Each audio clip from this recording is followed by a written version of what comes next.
bien observer les oiseaux, mieux vaut d'abord ouvrir grand les oreilles. Perchés dans les arbres, des chants, des sifflements et déjà de nombreuses espèces identifiées. Donc j'ai vu 2 pigeons, 4 corbeaux, 2 merles, 8 tourterelles, 14 moineaux, 5 pinsons, 3 rouge-queues, 2 roitelets, 3 pies, 5 verdiers. C'est pas mal, non, pour un jardin? C'est pas mal à cette heure-ci. Un peu plus tôt le matin, il y en avait un peu plus. Jean-Pierre de Tal a accepté d'observer minutieusement son jardin ce matin à la demande de la Ligue de protection des oiseaux.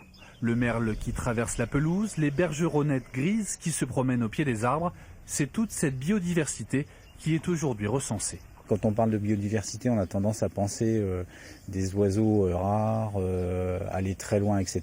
Et finalement, la biodiversité, elle est aussi de proximité avec des espèces communes. Donc en général, ce qu'on peut trouver dans les jardins, ça va du moineau jusqu'au chardonneret, en passant par les verdiers. Ce type de comptage et les analyses scientifiques qui en découlent ont déjà permis de constater que cette biodiversité est mise à mal depuis des décennies.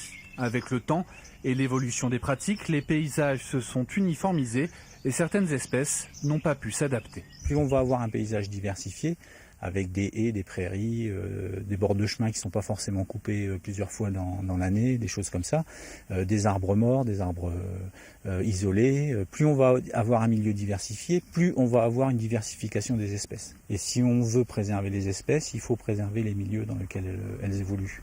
C'est pour analyser ces phénomènes que la LPO organise régulièrement des comptages, un diagnostic qui commence ce week-end par l'observation de vos jardins et des plumages parfois colorés qui s'y trouvent. Et cette opération de comptage des oiseaux, c'est l'actualité qui a inspiré ce soir notre dessinateur François Schmitt.